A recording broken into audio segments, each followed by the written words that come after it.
جبوی گوتوبیجه که بهتر لسر افکرنا گروپا چکدار جالی پگاکا و دنا بخا کهرما کردستان ده مل استودیو مبانداریا روزنامه‌بان عبدالرزاق علی کریا بريز عبدالرزاق تب خير هاتي بري حمود شتاك باش زور سپاس افکرنا گروپا که بویرنگی جالی پگاکا و دنا بخا کهرما کردستان ده چواتک چشرویک جرته کرن پگاکا افکرنا به گروپا چکدار دخوازه بگهچو آرمان جویجیشه سلاف بوتا و همو بینرین هیجا گالکس باس کاغزنار او تشتي بكاكا دكاتن جاري يكا موك مبدا عجائبني يعني بكاكا هرشتكي دكا ومع الاسف هو صحيح يعني وحقيقتك فانا بهر اسلوبي كده باك بقاتا مرامي ايديولوجي خو بس من اعتراضي الرئيسي او الى بكاكا او تشتي وصادكا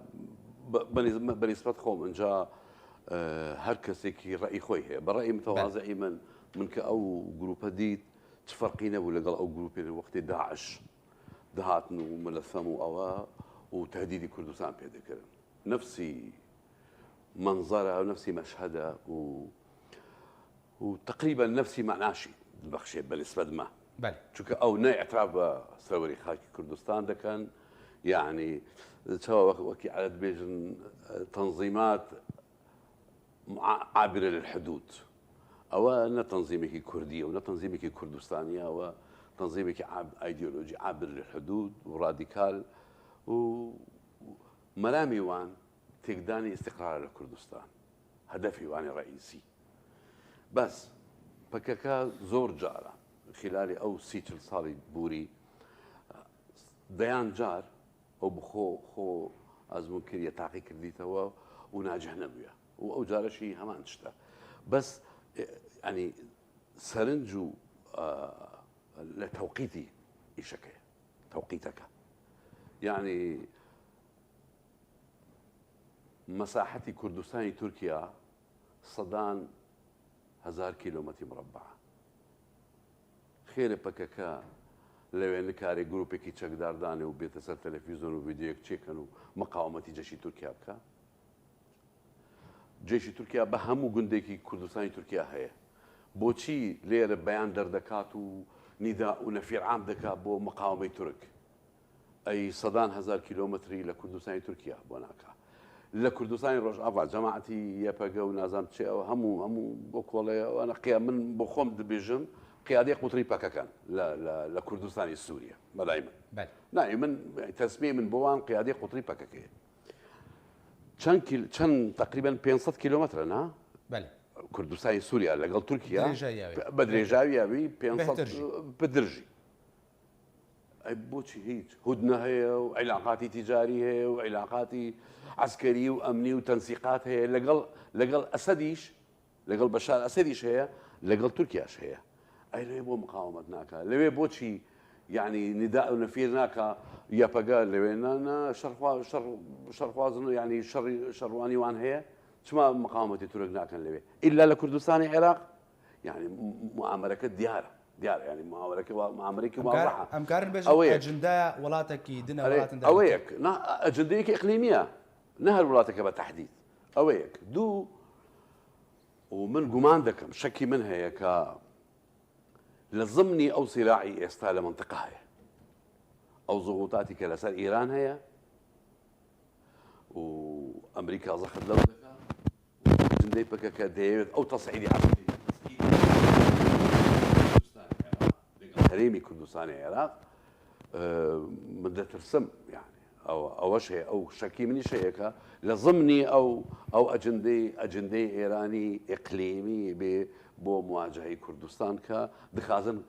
حريمي كردستان بخلنا او مع مايك لمنطقه هي او ازميك هي او انت زانن بهالحال من وقت يقول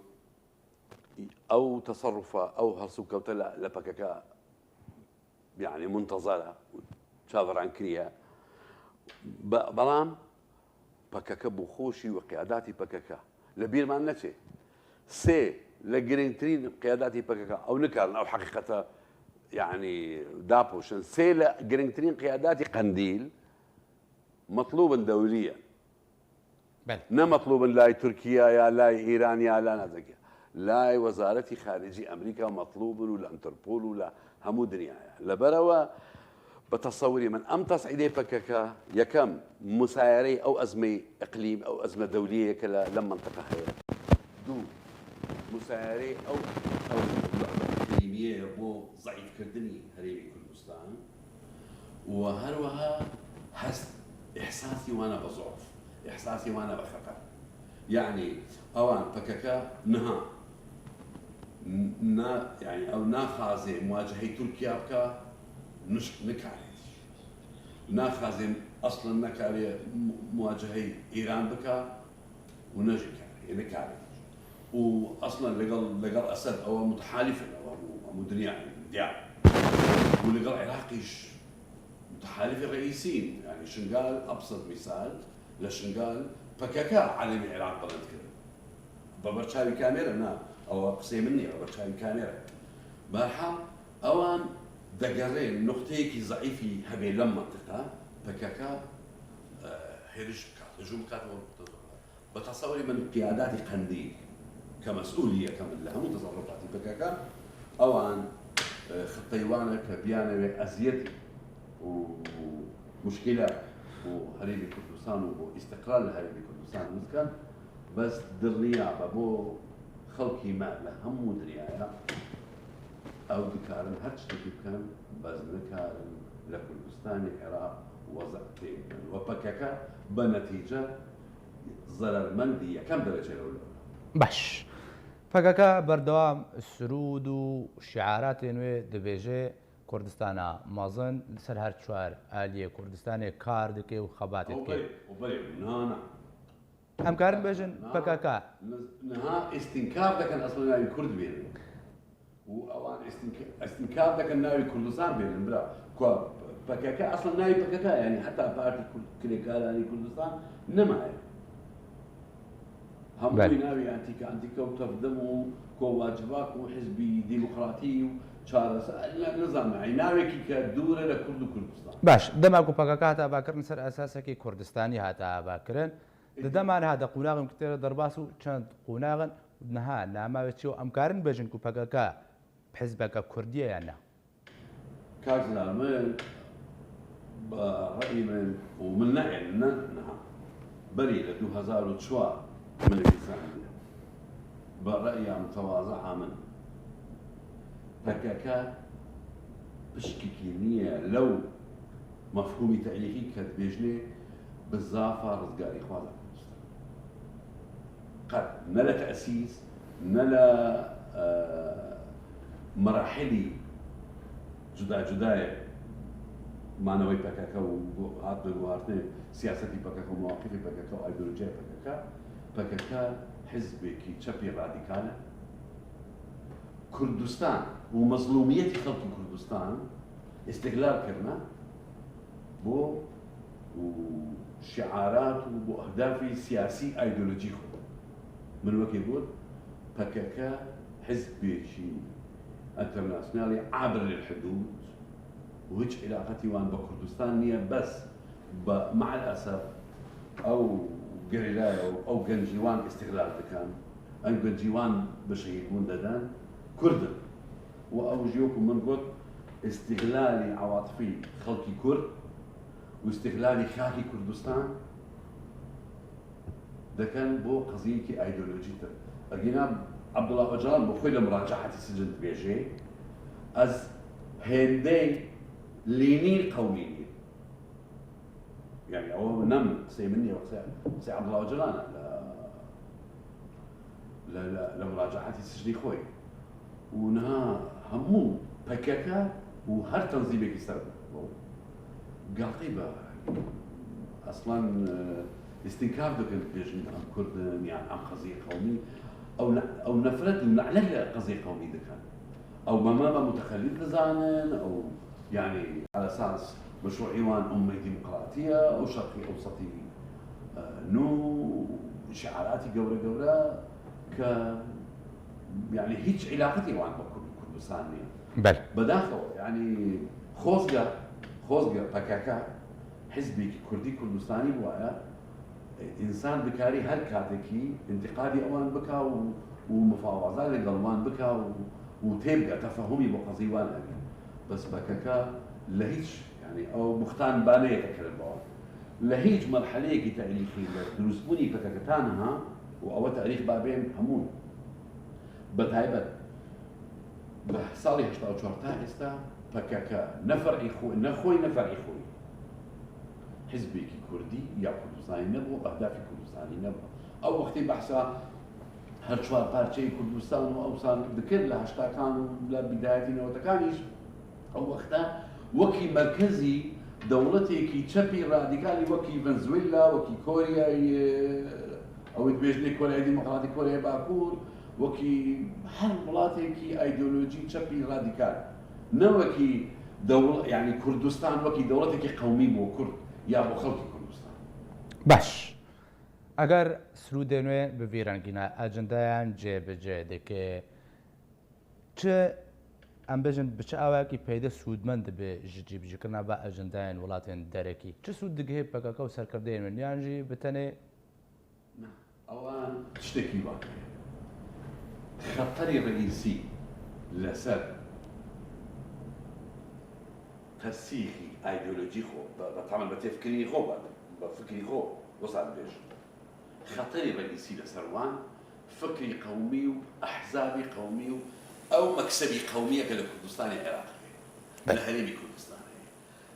ئەو مەکاسبی قەومی کە لێرە هەیە ئەو مؤسساتی شەرعی و قانونی منتخب کە لە کوردستان هەیە و ئەو فکری قەومی لە کوردستان هەیە ئەو تەطەلعاتی قەومی کە لە کوردستان و طموحاتی قەومی کە لە کوردستان هەیە ئەکبەر خەتەرە لەسەر ئایدۆلۆژیای پەکەکە و ئەلەوە لەو تێفکری وان لەو هەدەفە استراتیجی وان دووەلی ئەقلیمیش لەگەڵ ئەوان یەک هەدەفی استراتیجیان هەیە هیچ شاراوە نییە نایە بەشاردن دووەلی ئەقلیمی سووریا عێراق ئێران تورکیا حەز دەکەن ئەو مەکاسبی قەومی مەکسەبی لێرە هەیە مؤسساتی لە هەرێمی کوردستان هەیە نەمێنێت تێبگە ئەوە نەبەشاردێ پەکەکە ئەلەوێ لەو نقطە ئەوە وەکو دبێژن نقطەی ئیلتیقای پەکەکە و هەموو داگیرکەرێک کوردستانە لەبەر ئەوە پەکەکە ئێستا وەکو سیلاحێکی ئیقلیمی بە دژی هەرێمی کوردستان و مؤسساتی هەرێمی کوردستان و طموحاتی قەومی هەرێمی کوردستان بەکاردێن باشە کاک عەبدوڕەزاق عەلی هەرێما کوردستانê ku deman hede PKK ew grupa çekdar ser xaka wê ragihandiye divê çi bigire ber heta ku rêgiriyê li wê grupa çekdar bi ku wêrê evakirin wê çawa rûbirûyê wê bibe hikûmeta herêm wê bi çi rengî rûbirûyê wê grupa çekdar bi ku ya PKK bijî herêm muassesatî heye pêşmergehî heye muassesatî esasî û xelkê herêmî Kurdistan heye bizanin PKK کە ئیدعا دکا على اساس ئەو جەماوەری ئەو هەیە و لە کوردستان و حزب هەیە لە کوردستان تەئیدی وان دەکا و تەئیدی ئایدۆلۆژی وان دەکا لە انتخابات باشترین وەسیقە انتخاباتەنا لە انتخاباتی کوردستان PKK و تەیاری سەر بە PKK لە ئەساشی یعنی لە 2 ملیۆن و نیو دەنگدەر ناخێب 10,000 بەلکی 5,000 لانتخابات 2013 1500 صوت يعني هو حزبي وان بله والانتخابات اخر انتخاباتيش لقاو عندك حركاتي ناو كردستانيش انجانا قيش 10,000 كس لبرو ادعاءاتي اوان باطلا وهيج ارزيتك وشعبيتك PKK لهريمي كردستانيا سرباني يعني رغما كقصيوان زور مزنه ودنقي وان زور برزه بس قاعدة شعبي PKK تنعي على كردستان باش لهرێمی کوردستان باشە ئەگەرم بێژن di pêşa rojê de مستقبل ئایندا çarenivîsa peyede bi vê îdeolojiyê wê çi bê heta çi demekî wê darûdestê welatên dagirkerê Kurdistanê bi ecendanê wan bikarbînet pêşa rojê de çarenivîsa wê çi ye mesîrê PKK mesîrî PKKش mesîrî hemû ئەو ئەسالیبەیە کە لە دووەلی ئەقلیمی بەکاری هێناوە دژی طموحی قومی کوردیا دژی هەرێمی کوردستان بە تایبەتی مؤسساتی قومی و نیشتیمانی لە هەرێمی کوردستان من وەسع حساب دەکەم حساری کەمالیکی و عەبادی لەسەر کوردستان دەرز کرد قەدەمە یەکەمی ئەو هێرهجوومە بوو بۆ بینبردنە هەرێمە کوردستان ئەو نەکارن بکەن داعش ئانی ئەو نەکارن حەشتی شعبی ئانی و 16 ئۆکتۆبر و ئەو خیانەتی چێکرد ئێستا ئەوە هەمووی نەکاری کوردستان ما لەسەر پێیەخۆ ڕاوەستا ئێستا پەکەکە و ئەو گروپی چەکدار و ئەو تەسەڕوفاتی پەکەکە و ئیستیفزازاتی پەکەکەیە بەڵام دڵنیابە و من خەڵکی خۆشی لە هەموو دنیا تأکید بن با مطمئن بن ئەوەی پەکەکەش بکە وەکی داعش چارەنویسە هەمان چارەنویسە داعشە چاوە حەشتی شعبی چ لێها حەسەن پلایس چ لێها و ئەبوو بۆ کرد بەغدادی و ئەوانەی کچیمە و پلیمە برن چ لێها و حەسار چەند ئیستیفادەی هەبوو لەسەر کوردستان پەکەکەش هەبوو ئیستیفادەی سلاحێکی ئیقلیمە لەیسە ئێلە باش تا دەستپێکە گوتنی خۆ دەتە بەحسە تەوقیتێ کرد دەمێک و پەکەکە ئەف گروپ ڕاگەهەندا ئاباکردنە گروپێ کو دەمان هەدا ئالیەن سیاسیین هەرێما کوردستانê mijûlê ئاباکردنا حکوومەتا هەرێما کوردستانê نەرینە تحتا çi radeyekê wê bandorê lê ئاباکردنا حکوومەتê بکەیان jî tê wateyek ji rind هیچ باندۆرێکی ئەو نابێت و پەکەکە من پەکەکە بزانە لە ئاخر بەیانی خۆ دەبێژن حکوومەتا هەرێمە کوردستان بێدەنگ کرد بێدەنگی هەڵبژاردنە بەرامبەر تورکیا ئیبرا ئەوە چیای قەندیل و ئەو چیای کە تورکیا هاتنە ئەو بۆ خۆ داگیرکردنە ئەو داوەتی تورکیاکردنە و جێشی تورکیاکردنە بێ ئیبا کە دەستیوانی نەگرتیە کەس نەچۆمان حیوان بکات با بخۆ مقاومەتی تورکیا بکەن حکوومەتی هەرێم و مؤسساتی حکوومەتی هەرێم و حەق ئەسڵەن خەڵکی گەلی کوردستان زۆر بێتەرەفن یعنی هیچ تەرەف نین لەو شەڕی کە پەکەکە دروستی کردو لەو چیایە با بخۆ مقاومەتی نەبوو بۆچی داوا لەمە دەکەن ئەو بخۆ قەندیل داگیرکردنەوە حکوومەت ئاواکردنە و بەلەدێ و هاوسەرۆک و نازام هاو چ ئاواکردن با بخۆ مقاومەتی خۆ بکەن ئەم بەس ئەوە هەندە تەحمل دەکەین کە ئەم زەرەری پەکەکەی کە لە خاکی مەدەدا و کە گوندی مە وێران دەبە و گوندی مە دەرشەوتی ئەم وسا تەحمل دەکەین بەس پەکەکە دڵنیابە و ئەو قسە مەسئولیت دەکەن پەکەکە مشکلی هیچ لەگەڵ تورکیا نییە مشکلی تورکیاش و پەکەکەش پێکەوە مؤسساتی شەڕی هەرێمی کوردستان ئەوان متفقن هەموو پەکەکە لەگەڵ داگیرکەرێک کوردستان متفقە کە ئەو مؤسساتی هەڵبژێردرا و شەرعی و یاسایی کە مەکسەرێکی نەتەوەیی و نیشتیمانی لە هەرێمی کوردستان تێکدا باش و تا ئێستا ئینشاءڵڵا تێک نەچوو ئینشاءڵڵا من دەشتم gelek spas ji bo ڕۆژنەمەبان عەبدوڕەزاق عەلی کورسی دەرگەلمە بێ gelek spas کەکەن